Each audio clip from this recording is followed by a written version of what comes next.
Bienvenidos a otro tiempo de la exposición de la palabra de Dios. Antes de entrar en materia, quiero invitarte a que te suscribas a nuestro canal de YouTube de la Primera Iglesia Bautista de Caudares. Ve y mira los mensajes anteriores, activa la campana de notificaciones, haz clic en la mano o pulgar arriba indicando que te gusta este video, deja tus comentarios y comparte este contenido con otros a través de tus diferentes redes sociales. Durante los meses de octubre y noviembre estaremos compartiendo el tema Principios básicos de la fe cristiana. Y un principio fundamental es la Biblia, el libro en el que creemos. De hecho, el mes pasado, durante el mes de septiembre, dedicamos 4 mensajes a desarrollar algunas cuestiones esenciales acerca de la palabra de Dios. Si aún no has visto o escuchado estos mensajes, quiero invitarte a que vayas y te tomes el tiempo para ver y escuchar estos mensajes si aún no los has considerado. El tema de la mañana de hoy, el primer tema de esta serie, Principios básicos de la fe cristiana, el tema lo hemos titulado El Dios que es, y vamos a estar basados en el libro de los Hechos, capítulo 14, versículos 8 al 23. Hechos, capítulo 14, versículos 8 al 23, y vamos a proceder a dar lectura a este pasaje. Dice de la manera siguiente: Y cierto hombre de Listra estaba sentado imposibilitado de los pies, cojo de nacimiento, que jamás había andado. Este oyó hablar a Pablo, el cual, fijando en él sus ojos y viendo que tenía fe para ser sanado, dijo a gran voz: Levántate derecho sobre tus pies. Y él saltó y anduvo. Entonces la gente, visto lo que Pablo hacía o había hecho, alzó la voz diciendo en lengua licaónica: Dioses bajo la semejanza de hombres han descendido a nosotros. Y a Bernabé llamaban Júpiter y a Pablo Mercurio, porque este era el que llevaba la palabra.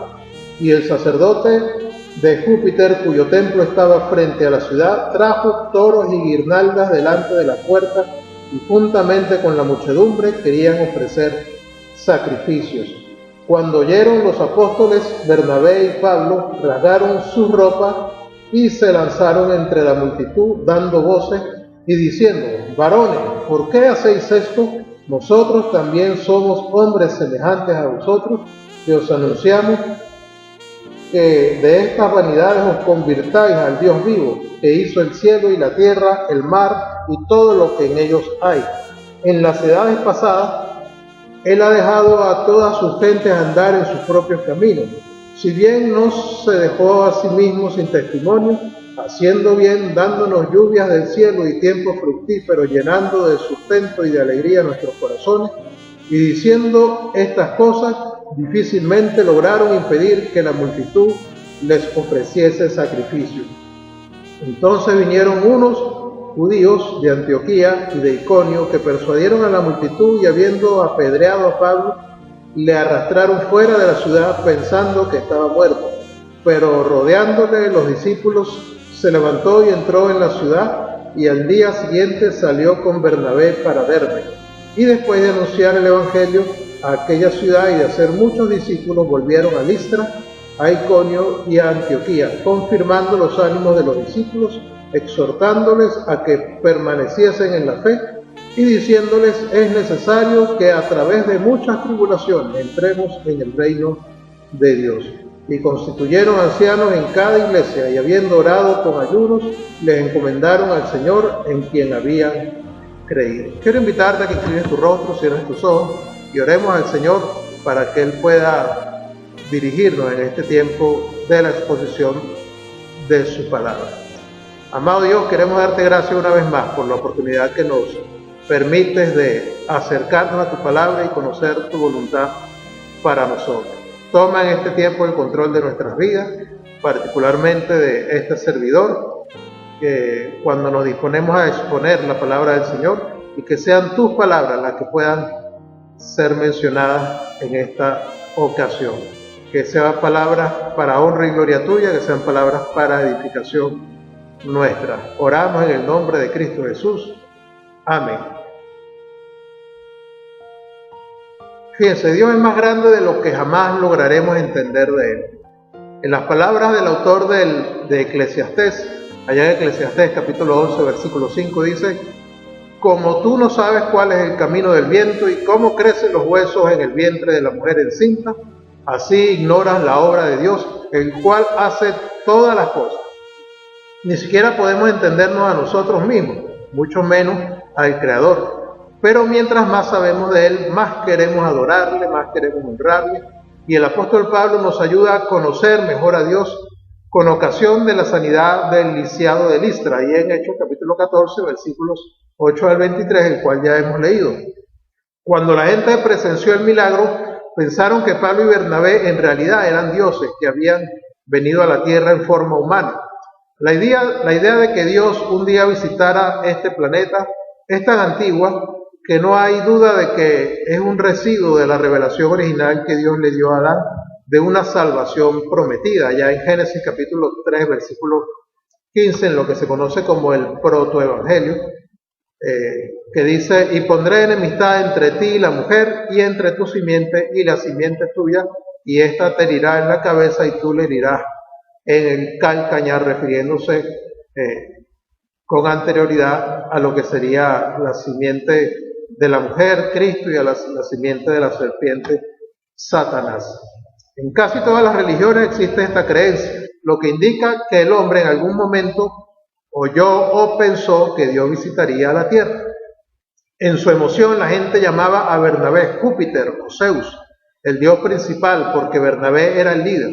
A Pablo lo llamaban Mercurio o Hermes, el dios de la oratoria, porque era el portavoz. La gente de Listra estaba lista para rendir adoración a Pablo y a Bernabé, pero Pablo protestó declarando que ellos eran nada más que hombres, con las mismas debilidades y fragilidades que todo el mundo. Pero aprovecharon el momento para instarles a que rechacen los dioses falsos, que no son dioses de todas maneras, y que reciban al único Dios verdadero.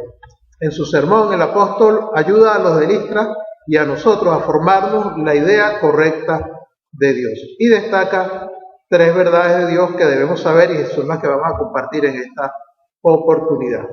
La primera verdad es que Dios es el Dios de la creación, la segunda es que Dios es el Dios de la revelación, y la tercera es que Dios es el Dios de la salvación.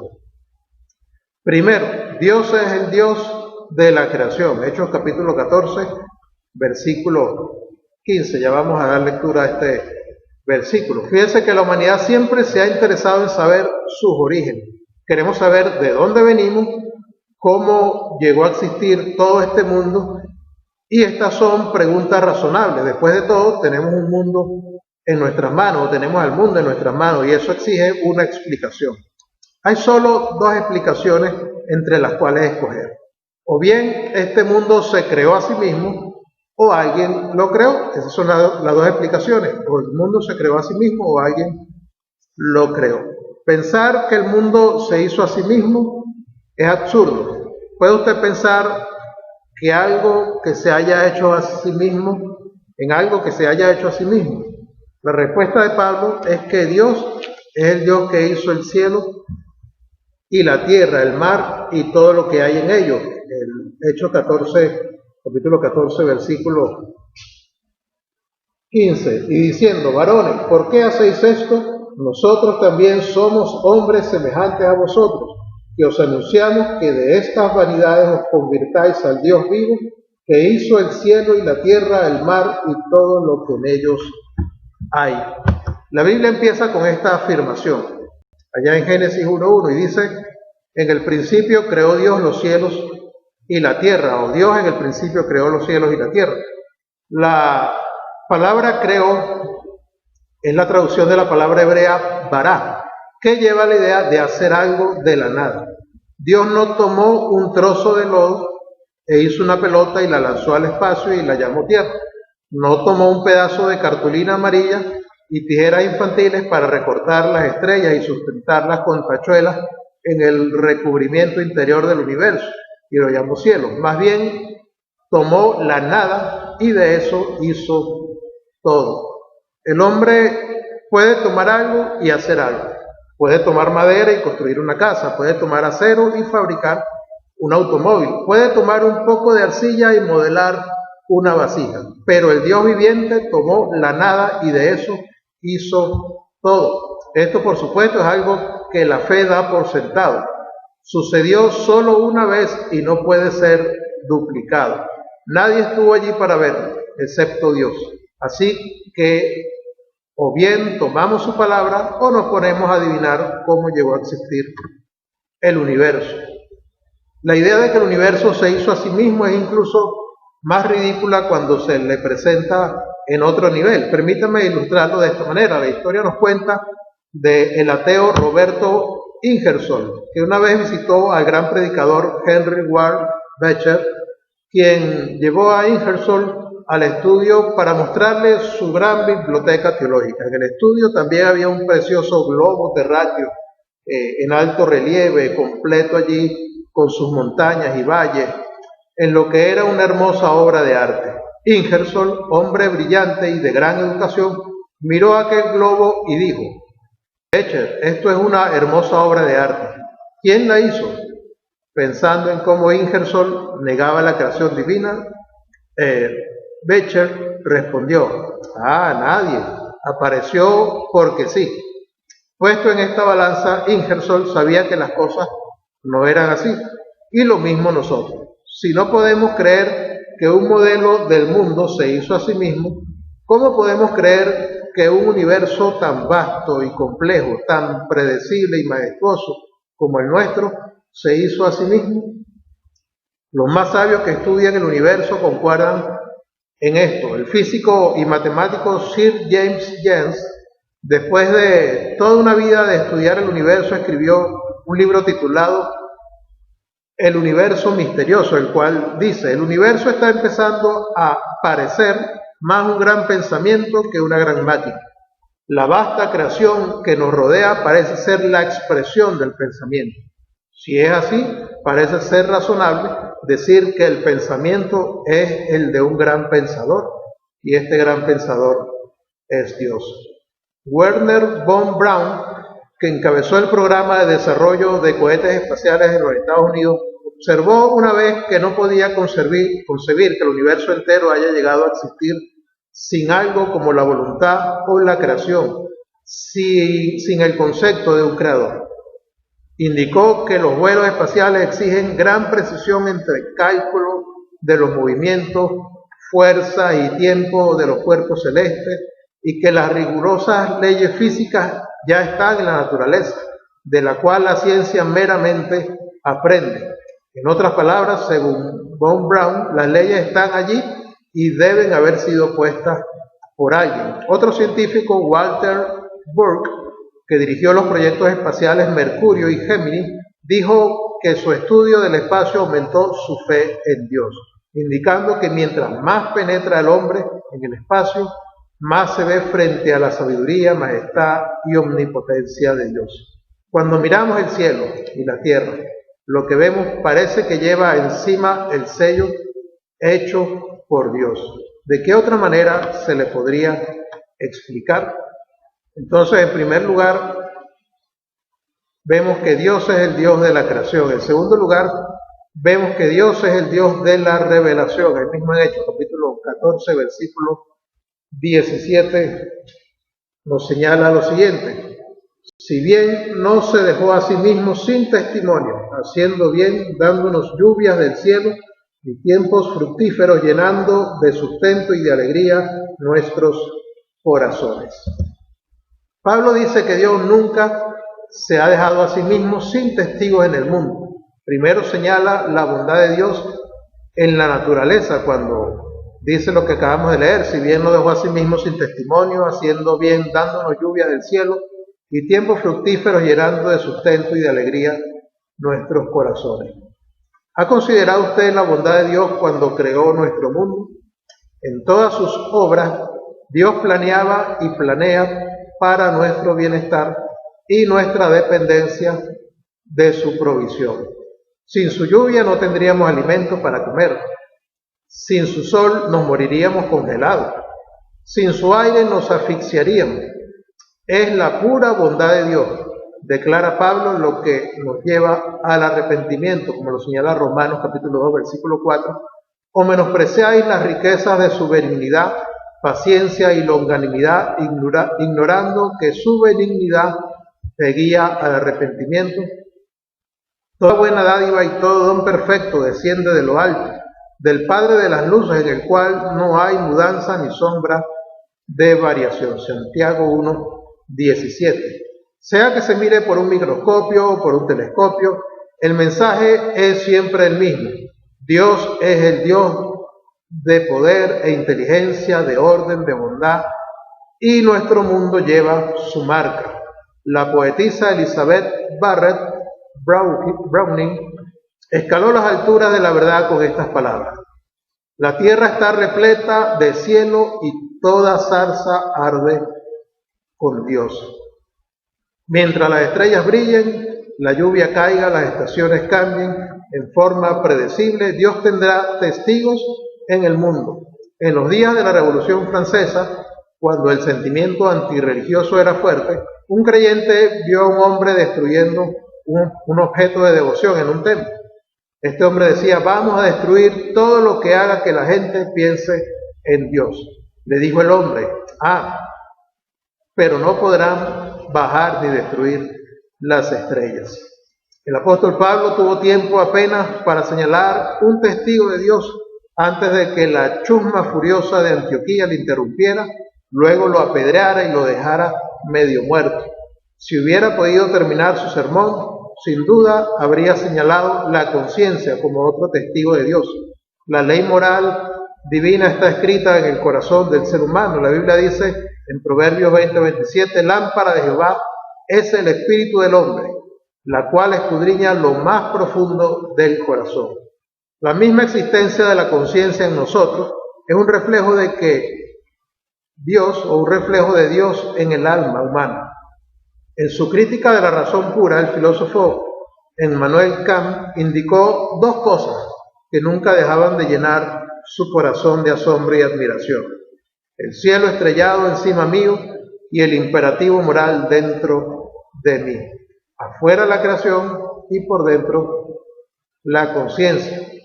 La Biblia, por supuesto, también es un testigo de Dios. La naturaleza y sus leyes nos hablan de Dios, pero el mensaje es fragmentario. No nos dice nada del amor y la gracia de Dios. La conciencia, nuestro ser más íntimo, nos habla de Dios, pero su mensaje es parcial. Sin la Biblia nunca podríamos saber el nombre de Dios, ni jamás sabríamos nada de su carácter, de su personalidad. El único lugar donde hallamos una revelación clara de Dios, personal, en su palabra, es la Biblia. El testigo final y completo que nos viene finalmente en Jesucristo. La Biblia dice: Dios, habiendo hablado muchas veces y de muchas maneras en otro tiempo a los padres por los profetas, en estos postreros días nos ha hablado por el Hijo, a quien constituyó heredero de todo y por quien asimismo hizo el universo, el cual, siendo el resplandor de su gloria y la imagen misma de su sustancia, y quien sustenta todas las cosas con la palabra de su poder, habiendo efectuado la purificación de nuestros pecados por medio de sí mismo, se sentó a la diestra de la majestad en las alturas. Hebreos capítulo 1, versículos 1 al 3.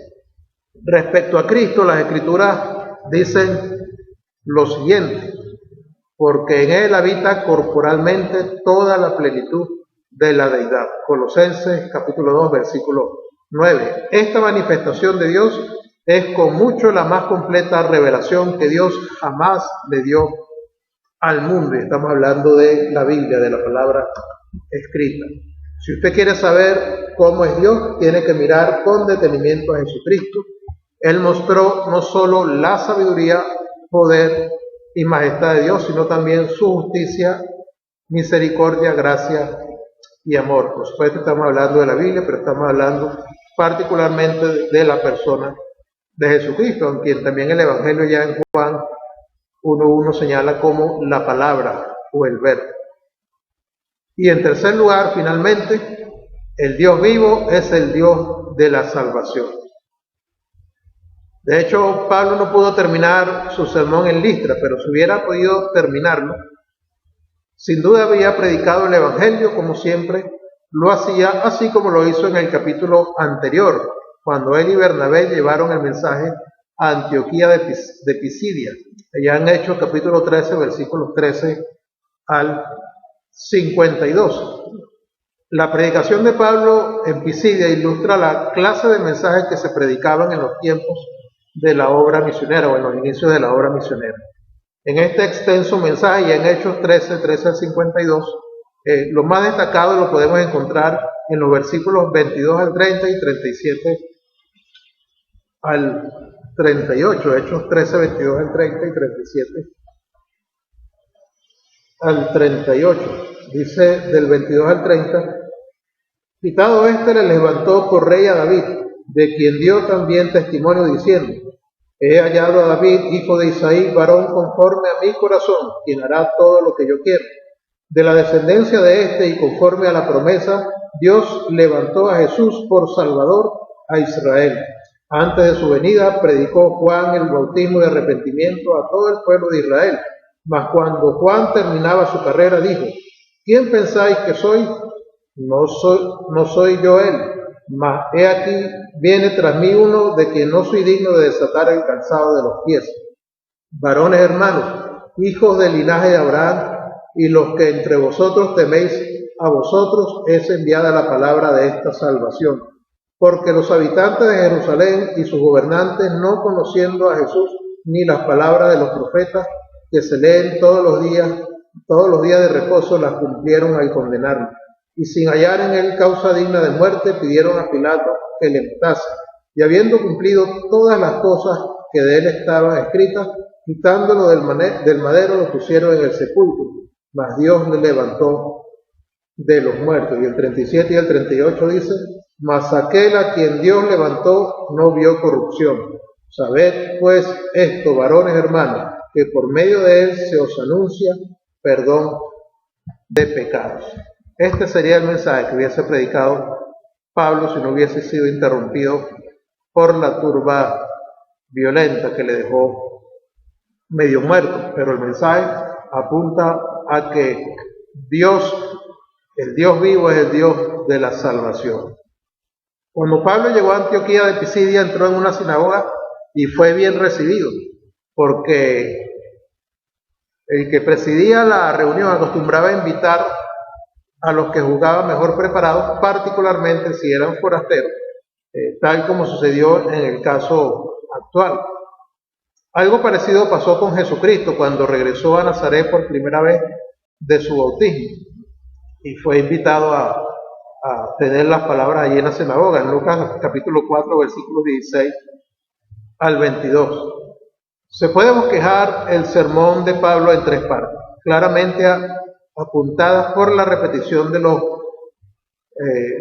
vocablos hermanos, versículos 26, versículos 38, que responden al iniciar hombres de Israel y los que teméis a Dios en el versículo 16 también.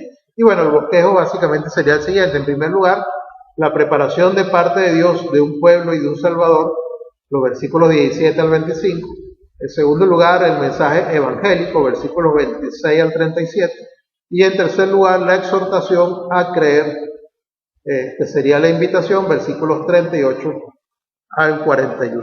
En primer lugar, entonces, vemos la preparación de parte de Dios de un pueblo y de un Salvador.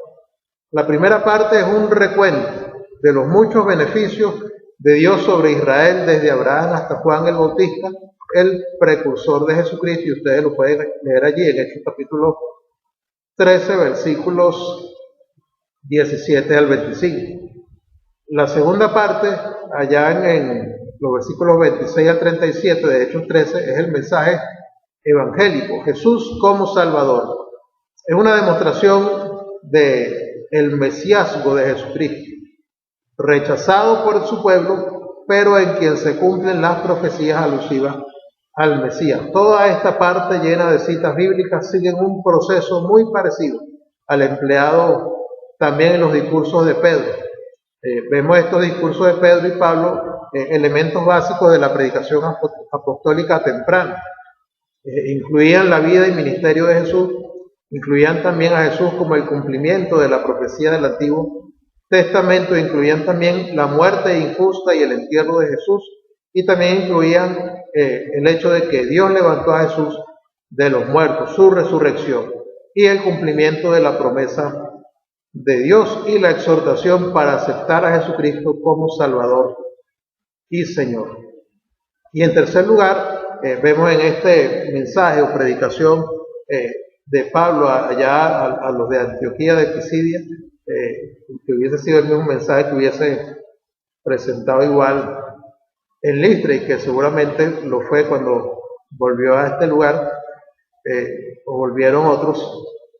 Es la exhortación a creer. La invitación, en conclusión, se sacan las consecuencias de lo dicho, a saber que es necesario creer en Jesucristo si queremos ser justificados o declarados justos. La ley de Moisés no podía liberar al pueblo de sus pecados y restaurarlos a la comunión con su Padre Celestial. Pero Jesús sí ofrecía perdón de pecado. Pablo proclamó a la gente: Él es, o en Él es justificado todo aquel que cree, versículo 39, y que de todo aquello de que por la ley de Moisés no pudiste ser justificado, en Él es justificado todo aquel que cree. Y por fin se cita a Habacuc, capítulo 1, versículo 5, para advertir a sus oyentes del peligro de ser ciegos a la hora que estaba cumpliéndose su día, los versículos 40 y 41. Mirad pues que no venga sobre vosotros lo que está dicho en los profetas. Mirad, oh menospreciadores y asombrados, y desapareced, porque yo hago una obra en vuestros días, obra que no creeréis si alguien os la contare. Tal vez Pablo estaba recordando su propia ceguera espiritual antes de su experiencia en el camino a Damasco, y ese es el evangelio que Pablo había predicado. En conclusión, hoy hemos compartido tres verdades acerca de Dios que deberíamos saber o tener claras. En primer lugar, Dios es el Dios de la creación. En segundo lugar, Dios es el Dios de la revelación. En tercer lugar, Dios, el Dios vivo, es el Dios de la salvación. A mis queridos amigos que nos escuchan y nos ven en esta ocasión, quiero preguntarles: ¿conoces al único Dios verdadero? ¿Te has convertido al Dios vivo que hizo el cielo y la tierra, el mar y todo lo que en ellos hay? ¿Has entendido o has atendido al testimonio que de sí mismo ha hecho Dios por medio de su creación, por medio de la conciencia que te ha dado y por medio de su palabra escrita? ¿Acaso has puesto ya tu fe en la persona y en la obra redentora de Cristo a favor de la humanidad? A mis hermanos que nos escuchan y nos ven en esta oportunidad, quiero preguntarles: ¿qué tanto conoces al Dios en el que has creído?